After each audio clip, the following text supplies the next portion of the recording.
तो शेख रशीद साहब जो घड़ी पहनते थे 300 रुपये में घड़ी शेख रशीद साहब ने बेच दी थी। ये शेख रशीद साहब ने हमको कहा, और जब जाकर मेरे भाई के इस वक्त हॉस्पिटल में थे तो बोला करते थे कि ये ऑक्सीजन की मशीन कितने की आती मालूम आप लोग, ये बेड कितने का आता मालूम आप लोग। शेख रशीद साहब हॉस्पिटल में थे और 2 नए बेड का ऑर्डर हम लोगों ने दिया, 2 नए बेड का। तो मेरे दोस्त जो जेल के अंदर इतने साथी बन गए थे, मुंबई के लोग जो कंपनी से ताल्लुक रखते थे, बोले अगर मैं छूटता नहीं था तो बोले मैं भी मुंबई चले जाता था और कंपनी देखने। अगर सबसे ज्यादा तवज्जो अगर कहीं दी तो सलम बस्तियों के अंदर थी, झोपड़पट्टियों में थी। शुक्रिया अदा करता हूं कि शेख रशीद साहब के इंतकाल के बाद शहर में सबसे पहले आपने तिब्बी सामान वक्फ करने का फैसला किया और मस्जिद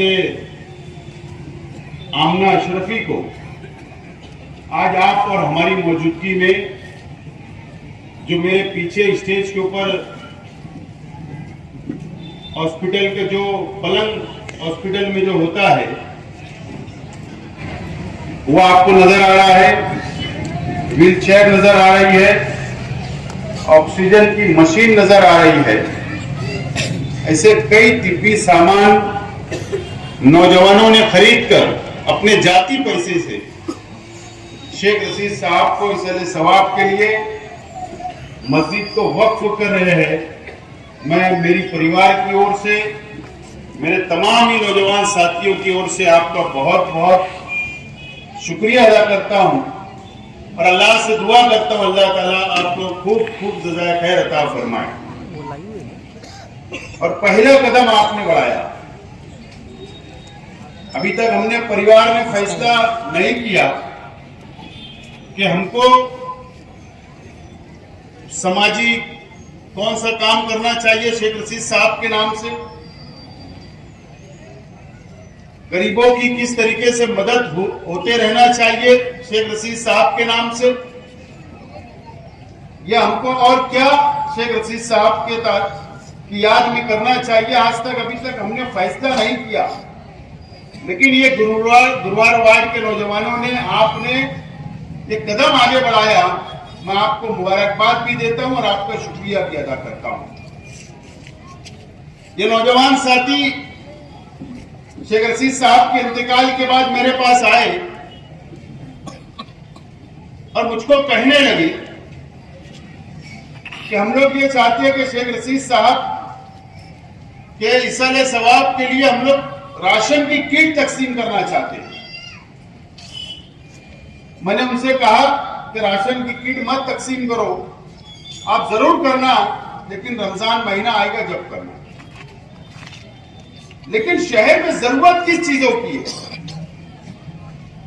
ये जो सामान आपको तिब्बी नजर आ रहा है, ये शहर में 1 या 2 अदारे सिर्फ आवाम की खिदमत के लिए अपने जाती रुपया पैसे से गरीबों की मदद करते हैं।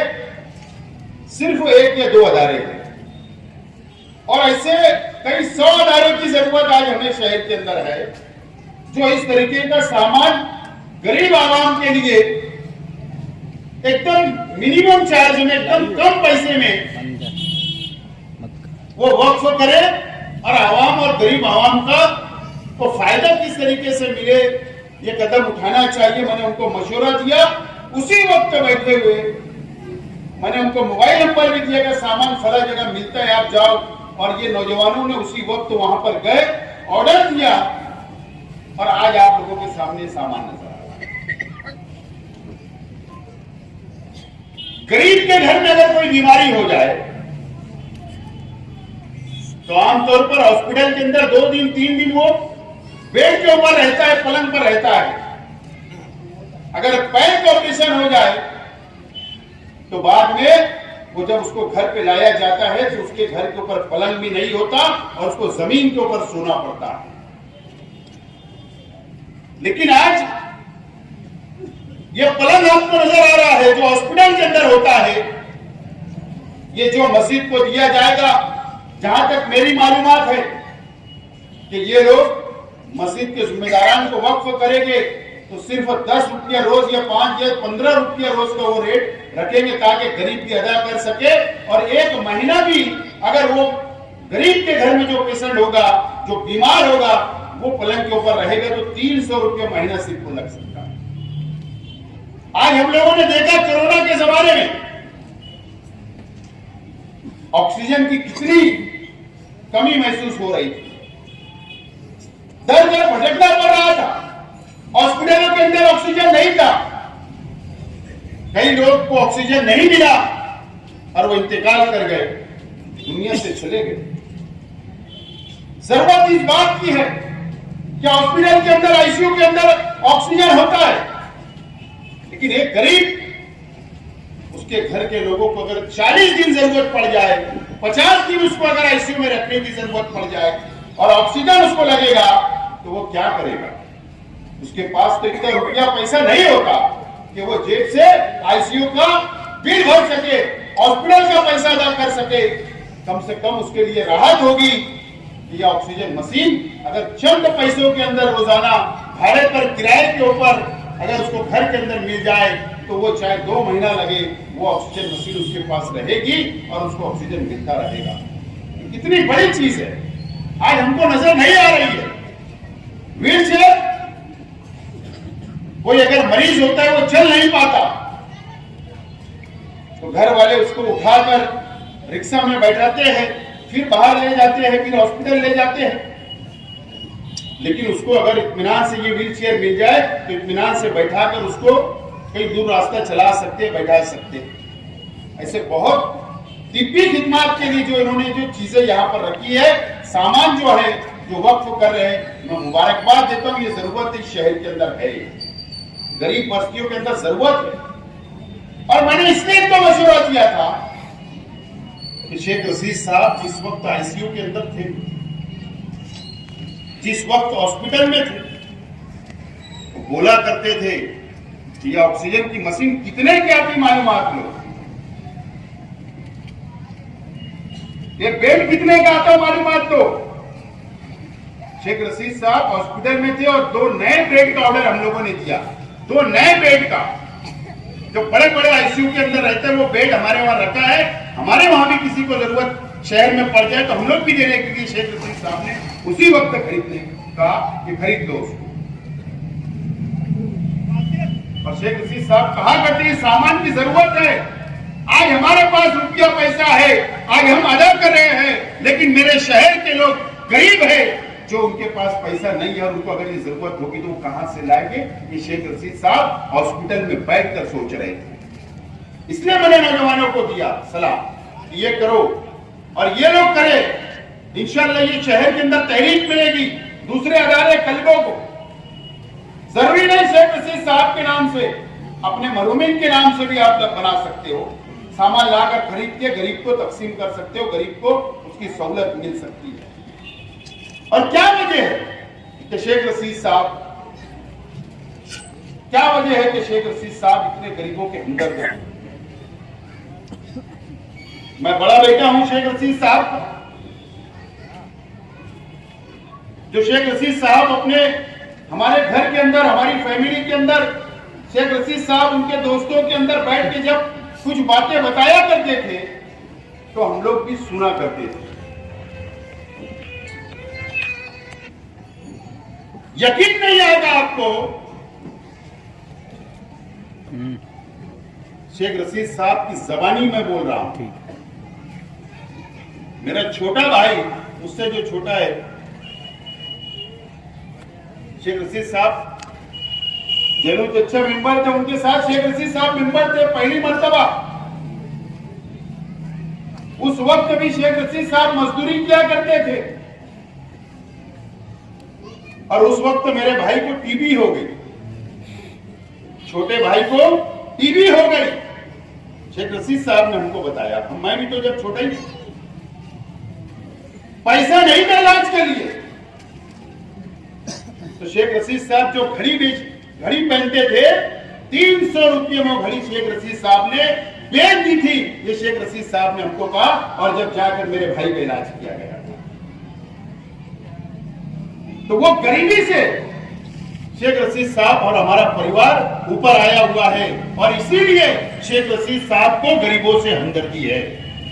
शेख रशीद साहब अपने जलसों के अंदर कहा करते थे कि कल चप्पल नहीं थी मेरे पैर में, और अगर मैं गरीबों के लिए अगर लुटा दूं, और कल चप्पल नहीं होगी तो मुझे कोई परवाह नहीं है। ये शेख रशीद साहब के जुमले रहा करते। अल्लाह ताला ने शेख रशीद साहब को टर्निंग पॉइंट कर दिया, वो मैंने सुना हूं शेख रशीद साहब की जबानी। सियासत में आने के वक्त जब टर्निंग पॉइंट था शेख रशीद साहब का, तो पता है आप लोगों को, शेख रशीद साहब ने हमको बताया, मुझको हमारे परिवार में, मैंने कहा ना कि दोस्त जब बैठते तो पुरानी बातें जब वो निकाला करते थे, तो उन्होंने कहा कि मेंबर बनने से पहले, जैसा आज मौका लगता है ना किसी के ऊपर, 1 साल जमानत नहीं होती, तो उस वक्त शेख रशीद साहब के ऊपर मीसा कानून लगा था, मीसा कानून,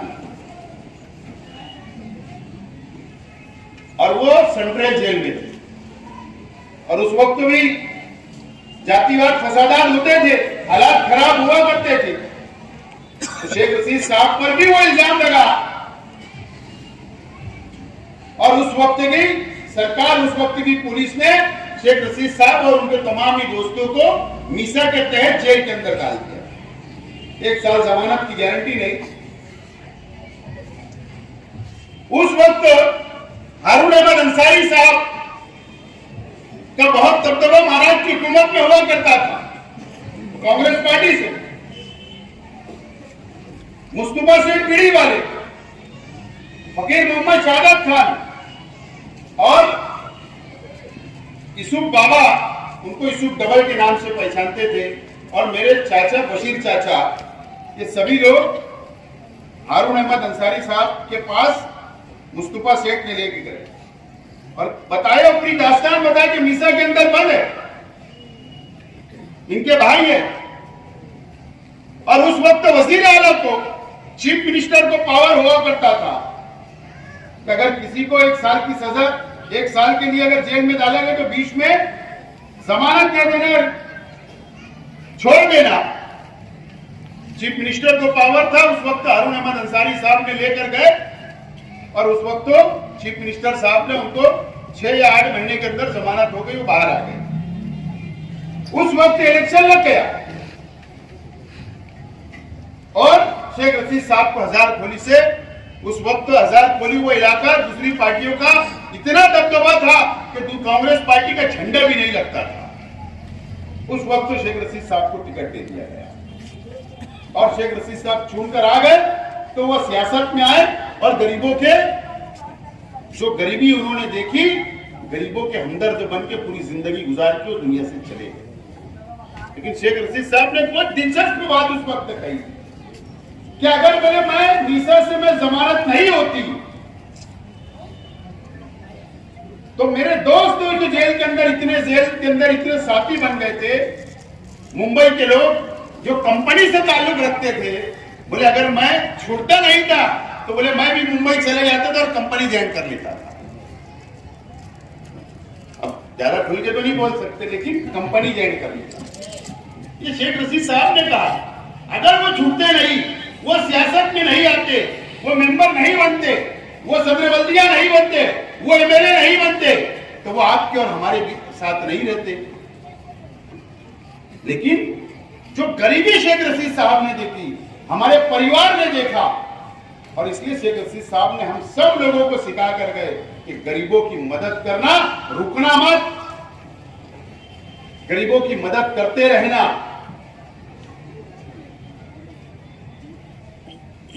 और आप लोग देखिए, शेख रशीद साहब सियासत में भी आए, तो शेख रशीद साहब ने अगर सबसे ज्यादा तवज्जो अगर कहीं दी, तो सलम बस्तियों के अंदर दी, झोपड़पट्टियों में दी। मुझे याद है कि गुलशेन नगर डिपो के अंदर शेख रशीद साहब एमएलए बने जब तक पानी की पाइपलाइन नहीं थी। शेख रशीद साहब आए, पानी की पाइपलाइन आई।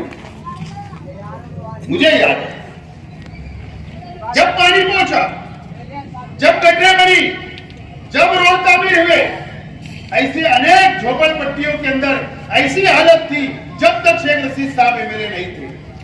शेख रशीद साहब ने सियासत शुरू की, एमएलए बने, 2 मरतबा मेयर बने। सबसे ज्यादा तवज्जो झोपड़पट्टी के विकास और डेवलप के लिए कि मेरा मजदूर, मेरा गरीब साथी वो झोपड़पट्टियों में रहता है, क्यों ना उसको अच्छी सहूलत मिले, क्यों ना माँ बहनों को पानी मिले, क्यों ना उसको अच्छी सड़क मिले, गटर मिले, स्वच्छता मिले। ये शेख रशीद साहब की सोच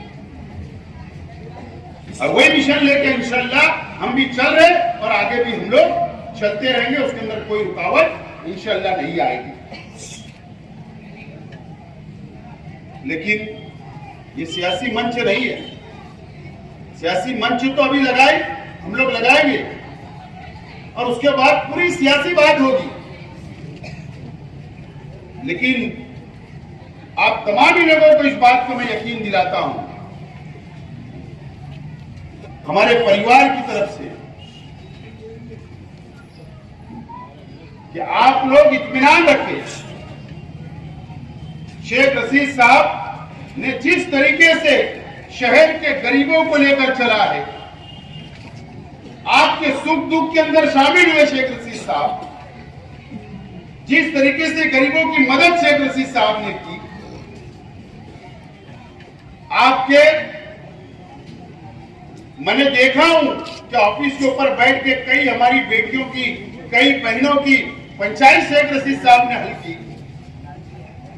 वो तमाम ही काम जो समाज के, जो गरीबों के, हर काम शेख रशीद साहब जो किया करते थे, इंशाअल्लाह हम लोग कोशिश करेंगे कि उसी रास्ते के ऊपर चले, आप लोगों की मदद करते रहे, आप लोग के सुख दुख में रहे और आप लोगों के मसाइल हल करते रहे।